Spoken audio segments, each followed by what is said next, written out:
Hello students, इस video में JEE advance 2026 का क्वेश्चन डिस्कस करते हैं।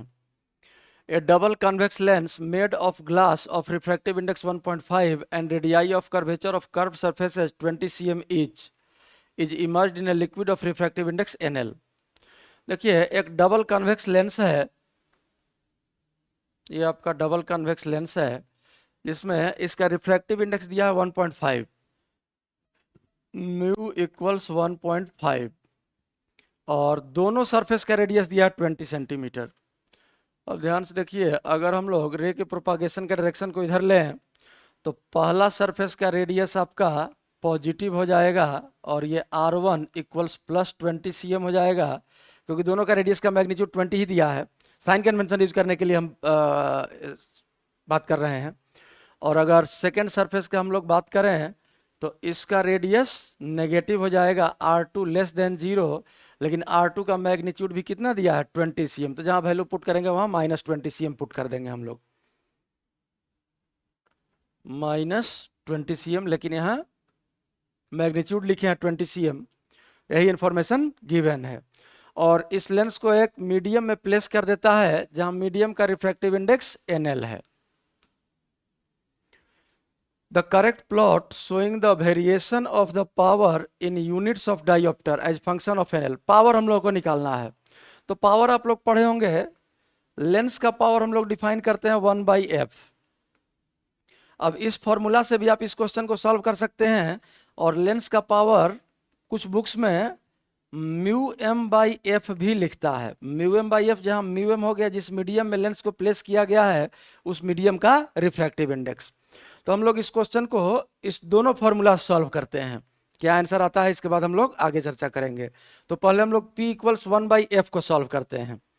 अब P equals 1/f lens makers formula आप लोग पढ़े हैं, तो P इक्वल्स अगर 1/f लिखें तो लेंस मेकर्स फॉर्मूला होता है μ/μm -1 इंटू 1/r1 -1/r2। अब इसको अगर सिंप्लीफाई करें हम लोग तो देखिए यही पावर हो गया, म्यू 1.5 दिया है और डिवाइड बाई म्यूएल दिया है। म्यूएल के ही वेरिएशन के लिए ग्राफ प्लॉट किया गया है और -1 इंटू 1/r1 1/r1। अब यहाँ देखिए जरा क्वेश्चन में, the correct plot showing the variation of power in units of dioptre. Dioptre जब लिया है तो हम लोग को ऐसा यूनिट में कैलकुलेट करना चाहिए और 20 सेंटीमीटर रेडियस दिया है, तो 20 सेंटीमीटर को हम लोग लिख सकते हैं 0.2 मीटर और माइनस सेकेंड सरफेस हो जाएगा -0.2 मीटर। अभी हम लोग बात किए ही थे, देखिए इस डायग्राम में पहला सरफेस का रेडियस पॉजिटिव, दूसरे सरफेस का रेडियस नेगेटिव, साइन कन्वेंशन के कारण। तो ये वैल्यू आ जाएगा आपका, ये प्लस हो गया और ये 5 5 10 हो गया। अब अगर यहाँ से हम लोग P का इक्वेशन लिखें तो P इक्वल्स लिख सकते हैं हम लोग कितना, 1.5/μl -1 इंटू 10। अब 10 से अगर मल्टीप्लाई कर दें तो ये हो जाएगा 15/μl और -10 इंटू 1 10। अब अगर इसको 10 को अगर हम लोग लेफ्ट साइड ले आए तो ये आ जाएगा P + 10 और क्रॉस मल्टीप्लाई कर ले म्यूएल से इंटू म्यूएल इक्वल्स 15 और ये कांस्टेंट पॉजिटिव है। अब देखिए ये नेचर जो है ये तो रेक्टेंगुलर हाइपरबोलिक नेचर आप लोग पढ़े होंगे। तो ये हो गया x एक्सिस पर म्यूएल लिया है, देखिए ग्राफ में x एक्सिस पर NL लिया है, यही म्यू या n जो भी लिखिए आप रिफ्रैक्टिव इंडेक्स के लिए।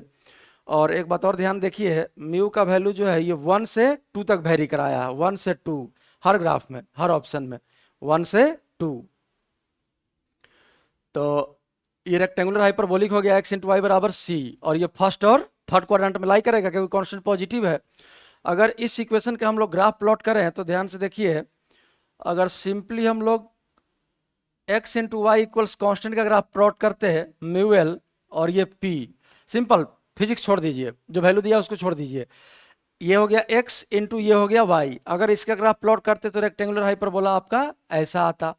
अब 1 से शुरू किया, ये बाद में हम लोग देखेंगे। अब यहाँ सबसे पहले P + 10 कर दिया है, इक्वेशन में आ गया है, तो P + 10 को आप 0 करेंगे तो ये आ जाएगा -10, P इक्वल्स -10। मतलब ये पूरा का पूरा ये जो ग्राफ है ये 10 यूनिट नीचे शिफ्ट कर जाएगा। अगर ये नीचे शिफ्ट कर गया तो देखिए यहाँ से हम डॉटेड लाइन से दिखा रहे हैं डायग्राम, यही आपका कुछ रफ डायग्राम ड्रॉ कर रहे हैं। ये यहाँ इस एक्सिस को कट करते हुए ऐसे जाएगा ये ग्राफ, 10 यूनिट नीचे शिफ्ट करेंगे तो मतलब ये ग्राफ ऐसा चला जाएगा, ऐसा तरह का कर्व होगा, इस तरह का रेक्टेंगुलर हाइपरबोलिक ही होगा, लेकिन ये 10 यूनिट नीचे शिफ्ट कर गया इस इक्वेशन कारण। अब हम लोग इस क्वेश्चन में जो ग्राफ दिया हुआ है अगर उसको हम लोग प्लॉट करें, ये हो गया आपका म्यू एल जिस लिक्विड में डुबाया गया है लेंस को, उसका रिफ्रैक्टिव इंडेक्स, और ये हो गया पावर पी, और म्यू का वैल्यू वेरी कराया 1 से 2 तक। तो म्यू एल का वैल्यू अगर 1 रख दें तो ध्यान से देखिए यहाँ p + 10 = 15, तो p आ गया 5, मतलब ग्राफ शुरू होगा यहाँ से, ये पावर 5 है, यूनिट है डायोप्टर, ऐसा यूनिट में ही लिए थे, डायोप्टर ही आएगा पावर।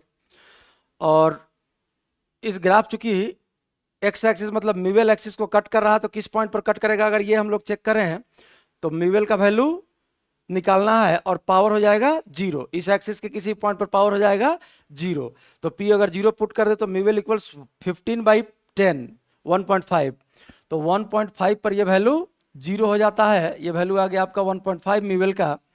और 2 अगर म्यूएल रख दें तो 2 में 15/2 आ जाएगा 7.5 और -10 -2.5, और फाइनली पावर आपका आ जाएगा -2.5 -2.5, यहाँ पर पावर 0 है, और ये ग्राफ कुछ ऐसा कर्व आ गया आपका।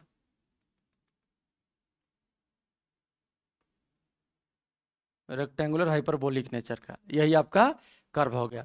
अब ध्यान से देखिए ये जो ग्राफ है ये आपका पहला ग्राफ है 1 5 to 2.5 -5 है, ये -2.5 है, यहाँ -2.5, और ये 1.5 पर पावर 0 हो गया है, यही ग्राफ कट किया है। तो अगर हम लोग p = 1/f से सॉल्व करें तो आपका पहला ऑप्शन आता है। अब हम पावर का एक और फॉर्मूला लिखे थे, अब p अगर हम लोग μm/f, जिस मीडियम में लेंस को प्लेस किया गया उस मीडियम का रिफ्रैक्टिव इंडेक्स बाई एफ, अगर इस फॉर्मूला से हम लोग सॉल्व करें तो पहले p का इक्वेशन देखिए क्या आएगा, p = 1/f का वैल्यू तभी हम लोग देखे म्यू एम से गुना करना होगा, म्यू एम का वैल्यू क्वेश्चन में म्यू एल दिया है, into μ/μl -1 into 1/r1 - 1/r2, इसको तो अभी हम लोग सॉल्व किए हैं, ये वैल्यू आया है कितना 10, तो यहाँ 10 ही लिख देते हैं सीधा। अब अगर इसको मल्टीप्लाई किए तो देखिए इक्वेशन क्या आ जाएगा, म्यू एल तो कैंसिल हो गया, 10 म्यू और -10 म्यू एल, 10 म्यू और -10 म्यू एल। अब इसी को अगर हम लोग लिख लें तो p हो जाएगा y एक्सिस पर पावर है equals -10 mu L, mu L हो गया आपका x म्यू एल, और म्यू दिया हुआ 1.5, तो ये वैल्यू हो जाएगा 15, यही आपका ग्राफ हो गया, यही आपका इक्वेशन हो गया। और ये सीधा दिख रहा है y = mx + c, ये y इंटरसेप्ट और ये स्लोप नेगेटिव है इसका। लेकिन यहाँ पर वैल्यू हम लोग जो स्ट्रेट लाइन का लिखे हैं तो ये तो 0 से शुरू होता है ओरिजिन से, लेकिन ग्राफ में वैल्यू शुरू किया है किससे, 1 से शुरू किया है, मतलब यहाँ पर म्यू का वैल्यू इस पॉइंट पर μl = 1 है इस पॉइंट के लिए। तो अगर यहाँ से हम लोग शुरू करें, देखिए म्यूएल अगर 1 रखेंगे तो 15 - 10, ये पावर आ जाएगा कितना 5, और म्यूएल अगर 2 रख दें, यहाँ पर म्यूएल 2 था, यहाँ पर म्यूएल का वैल्यू 2 था, इस ग्राफ में 2 तक ही लिया है 1 से 2, ये वैल्यू आपका 2 है। तो अगर यहाँ 2 रख दें तो ये -20 और +15 -5 आ गया, मतलब ये ग्राफ +5 से -5 तक जाएगा, और ये y = mx + c, तो ये तो स्ट्रेट लाइन हो गया। छोटा सा ग्राफ यहाँ ड्रॉ कर देते हैं, यही आपका म्यू एल है और ये आपका पावर है, और ये +5 से -5 तक जाएगा, ये वैल्यू -5, बीच में 0 तो आएगा ही, और ये सीधा स्ट्रेट लाइन हो जाएगा।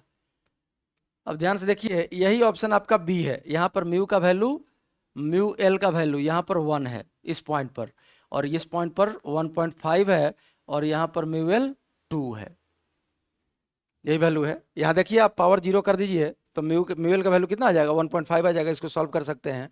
ये स्ट्रेट लाइन, ये सेकंड ऑप्शन देखिए, तो ये सेकंड ऑप्शन भी सही है और फर्स्ट ऑप्शन भी सही है, क्योंकि पावर का दोनों फॉर्मूला होता है, कुछ बुक में ये दिया है, कुछ बुक में ये दिया है। अब आईआईटी अपने जो आंसर शीट अभी क्वेश्चन का आंसर की जो जारी किया है उसमें दोनों ऑप्शन को करेक्ट किया है। मतलब यह है तो सिंगल चॉइस क्वेश्चन, तो हर कोई एक ही ऑप्शन मारा होगा, तो जो लोग ए ऑप्शन मारा उसका भी सही है और जो लोग बी ऑप्शन मारा उसका भी सही है, दोनों को नंबर मिला है।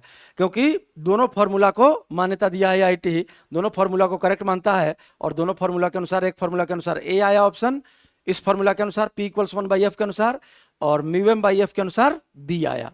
तो यही आपका इस क्वेश्चन का सॉल्यूशन है। ये फर्स्ट पेज है क्वेश्चन वाला, जिसमें फॉर्मूला लिखा हुआ है पावर का, और इस पेज में हम लोग सॉल्व किए हैं इसको।